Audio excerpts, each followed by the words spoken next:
Hello students, आइए देखते हैं चैप्टर 13 की 8वीं हेडिंग C4 पथ के बारे में। C4 पथ क्या होता है इसको समझते हैं। C4 पथ जैसा कि पहले बताया गया है कि पौधे जो शुष्क उष्णकटिबंधीय क्षेत्रों में पाए जाते हैं उनमें C4 पथ होता है। ठीक है, तो जो पौधे शुष्क उष्णकटिबंधीय क्षेत्र में पाए जाते हैं उनमें जो है C4 पथ होता है। इन पौधों में कार्बन डाइऑक्साइड के यौगिकीकरण का पहला उत्पाद जो होता है वह 4 कार्बन वाला ऑक्सैलोएसिटिक अम्ल होता है। ठीक है, तो पौधे जो शुष्क उष्णकटिबंधीय क्षेत्र में पाए जाते हैं उनमें C4 पथ होता है। इन पौधों में कार्बन डाइऑक्साइड के यौगिकीकरण फिक्सेशन का पहला उत्पाद यद्यपि 4 कार्बन ऑक्सैलोएसिटिक अम्ल होता है, फिर भी इनके मुख्य जैव संश्लेषण पथ में C3 पथ अथवा केल्विन चक्र ही होता है। ठीक है, तो इसमें जो है 4 कार्बन वाला पहला यौगिक ऑक्सैलोएसिटिक अम्ल बनता है, फिर भी इनमें मुख्य जैव संश्लेषण पथ में C3 पथ अथवा केल्विन चक्र ही होता है। ठीक है, तब फिर से C3 पौधों से किस प्रकार से भिन्न है। ठीक है, यह जो है C3 पौधों से किस प्रकार भिन्न है, यह एक प्रश्न है जिसे आप पूछ सकते हैं। ठीक है, C4 पौधे विशिष्ट होते हैं। C4 जो पौधे होते हैं वे विशिष्ट होते हैं। इनकी पत्तियों में एक विशेष प्रकार का शारीरिकी होता है, एनाटमी होता है। ये उच्च ताप को सह सकते हैं। ये उच्च प्रकाश तीव्रता के प्रति अनुक्रिया करते हैं। इनमें प्रकाश शोषण प्रक्रिया नहीं होती है और उनमें जैव भार अधिक उत्पन्न होता है। ठीक है, तो C4 पौधे की क्या विशेषता है, तो C4 पौधे जो होते हैं वे विशिष्ट होते हैं।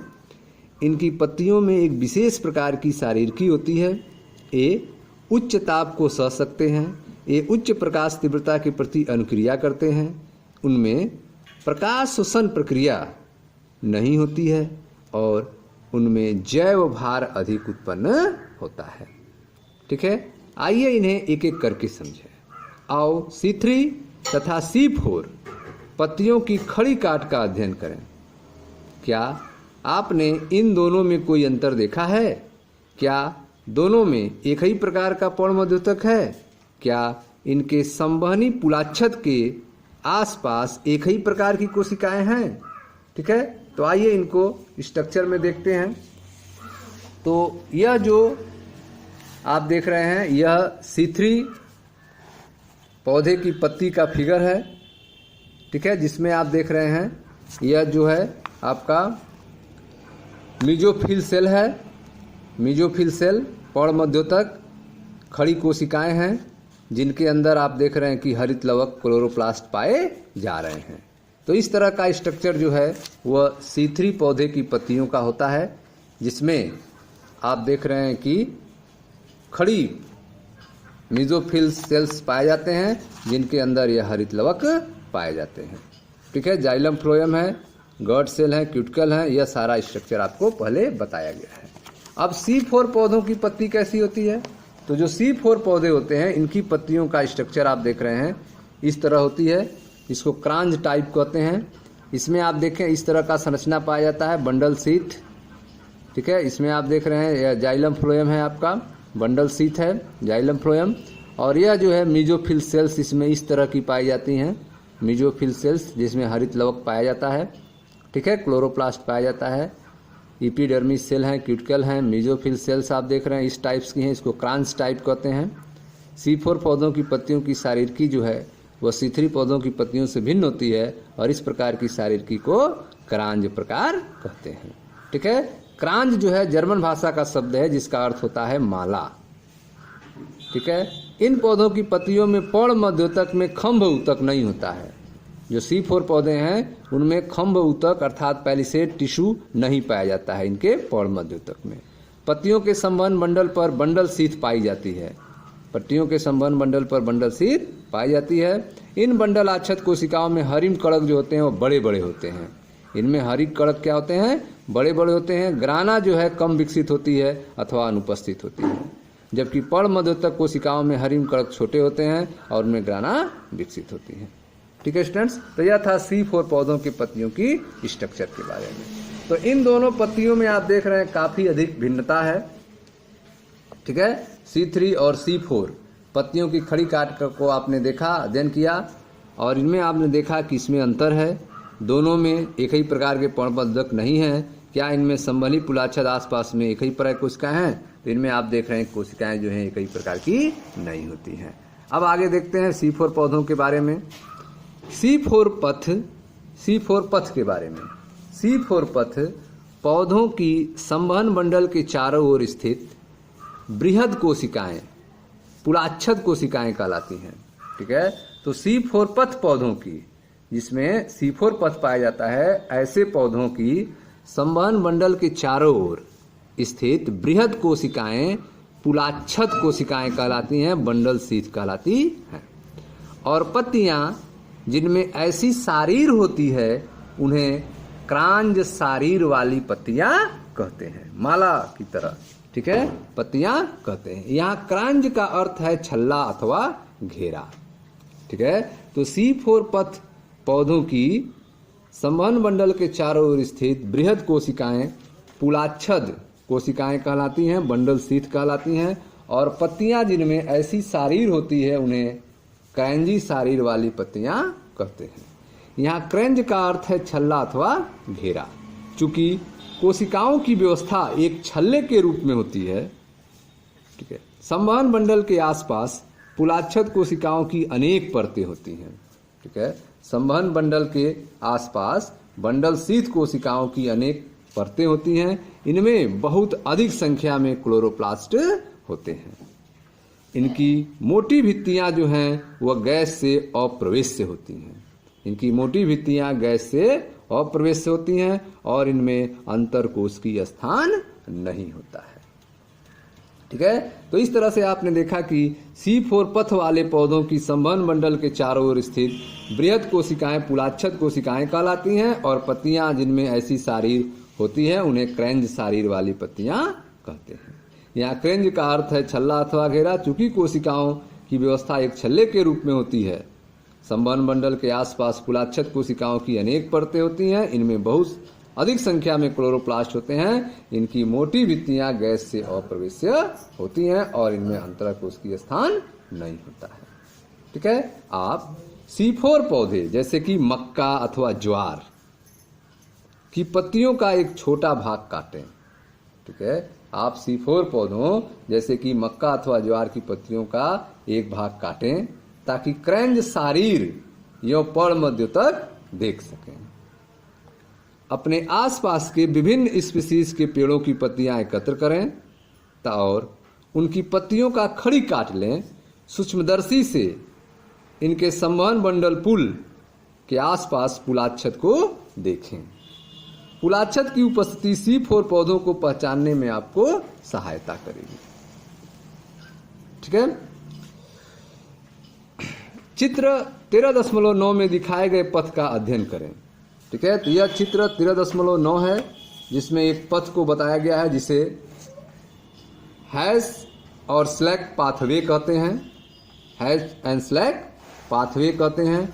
इस फिगर में आप देख रहे हैं यह आपका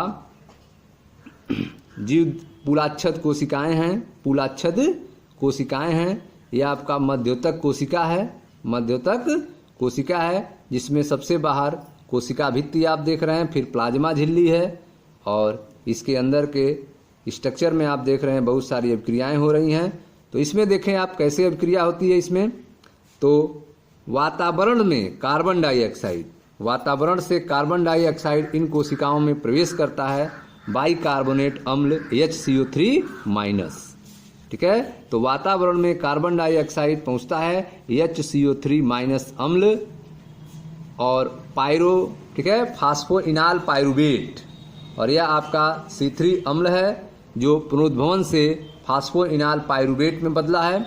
और यह फास्फोइनाल पायरुवेट जो है HCO3 माइनस अम्ल से मिलकर यौगिकीकरण करता है, फिक्सेशन करता है और एक C4 अम्ल बनता है।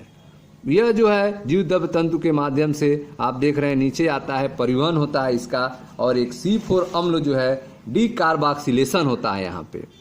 यहाँ पे डीकार्बोक्सिलेशन होता है, कार्बन डाइऑक्साइड अलग होता है जो कि C3 केल्विन चक्र द्वारा यौगिकीकरण किया जाता है।